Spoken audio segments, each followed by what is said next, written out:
चीन में बढ़ता कोरोना संक्रमण पूरी दुनिया के लिए चिंता का विषय बन गया है। कई देशों ने एहतियातन कदम उठाना शुरू कर दिए हैं। आशंका जताई जा रही है कि अगले 3 महीने के दौरान चीन की 60% आबादी कोरोना से संक्रमित हो जाएगी और 10 लाख तक मौतें होने की आशंका है। अगले 90 दिन में दुनिया की 10% आबादी संक्रमित हो सकती है, ऐसी भी आशंका जताई गई है। भारत में भी इसको लेकर कदम उठाने शुरू हो गए हैं। केंद्र सरकार की ओर से आज बैठक की गई, जिसके बाद ये बोला गया कि भीड़ भाड़ वाले इलाकों में आप मास्क लगाने लगे। सर, चीन में अचानक इतनी तेजी से कोरोना फिर क्यों फैलने लगा?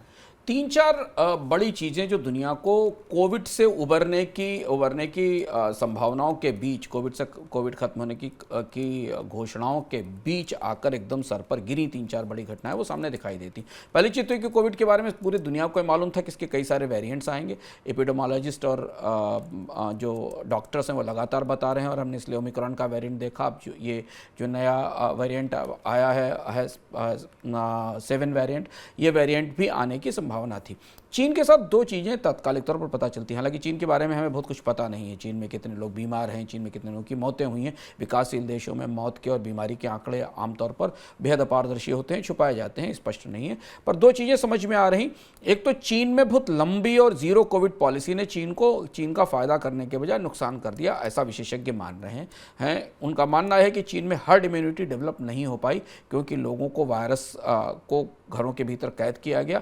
धीमे धीमे ये वायरस फैलता है और लोगों के अंदर अपनी प्रतिरोधक क्षमता विकसित करता है। शायद एक बड़ी वजह हो सकती है कि ये जो वेरिएंट है, जिस वेरिएंट को अभी भी आज वैज्ञानिक मान रहे हैं कि ये वेरिएंट भी ओमिक्रॉन के लक्षणों जैसा ही वेरिएंट है, इस वेरिएंट के कारण चीन में इतने बड़ी संख्या में कोविड के शिकार लोग दिखाई दिए। और दूसरा सवाल चीन के भीतर और चीन के बाहर चीन की वैक्सीन पर उठ रहा है।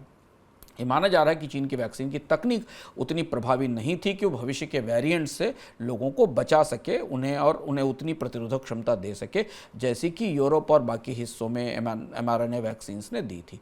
कारण क्या है ये बाद में स्पष्ट होगा, लेकिन कोविड की जो नई लहर, जिसे आंधी बनने की संभावना दिखने लगी है, जो चीन से उठ रही है, उससे पूरी दुनिया नए सिरे से कांप रही है। क्योंकि अब यहाँ से पूरी दुनिया के लिए चुनौतियाँ को 2019 की तुलना में बिल्कुल फ़र्क हैं। लगभग दूसरे स्तर की चुनौतियां हैं कोविड की इस लहर के दौरान, और वो चुनौतियां देखकर शेयर बाजार भी हिले जा रहे हैं, कमोडिटी बाजार भी हिला जा रहा है। वो चुनौतियां समझना अब उनका अंदाज लगाना शुरू हुआ है।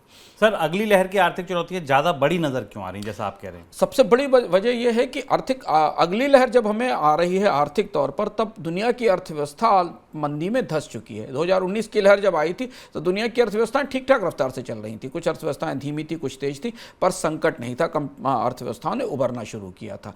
अब जबकि अर्थव्यवस्थाओं में मंदी स्थापित हो चुकी है, युद्ध के कारण, रूस यूक्रेन युद्ध के कारण एक अनिश्चितता का माहौल पूरी दुनिया में बना हुआ है, कमोडिटी के प्राइसेस में उतनी गिरावट नहीं दिखाई दी है, उस बीच ये फिर एक बड़ा डिसरप्शन आ रहा है। इस डिसरप्शन का जो फलित है हमारे सामने, वो इस तरह से दिख रहा है कि चीन जब 2019 की लहर आई थी, तब चीन दुनिया का बड़ा सप्लायर था। दुनिया को मास्क चाहिए थे तो चीन से आ जाते थे, दुनिया को दवाएं चाहिए थी तो चीन से आ जाती थी, बहुत सारे तकनीकी उत्पाद चीन से मिले थे।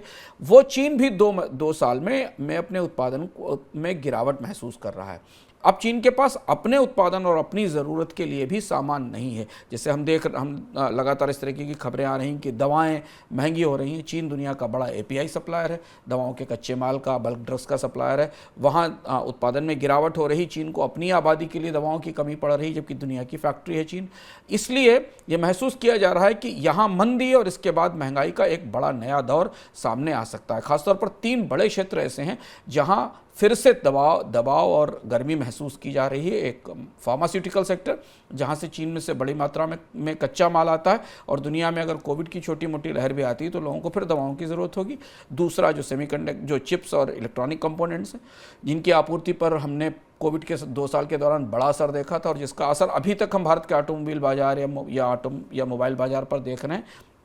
और तीसरी महत्वपूर्ण आपूर्ति है बहुत सारे इलेक्ट्रिक और छोटे इलेक्ट्रॉनिक गुड्स की। यहाँ जो सबसे बड़ी समस्या आर्थिक प्रबंधन के कारण यह है कि दुनिया की सरकारें अपनी अर्थव्यवस्थाओं को मदद दे देते थे थक चुकी हैं। 2 साल 3 साल में उनके बजट खोखले हो चुके हैं। अर्थव्यवस्थाओं में स्वाभाविक और सामूहिक रूप से डिमांड की उम्मीद थी जो खत्म हो रही। क्या यहाँ से मंदी के साथ एक और बड़ा महंगाई का दौर शुरू होगा अगले 3-4 महीनों में? इस पर ये सबसे महत्वपूर्ण सवाल रहेगा दुनिया की अर्थव्यवस्थाओं के लिए। सर, भारत की स्थिति अगर देखें इस पूरी, जैसा आपने वैश्विक अर्थव्यवस्था का नक्शा बताया, उसमें भारत कहाँ खड़ा है? भारत की ताजी चुनौती दवाओं को लेकर है।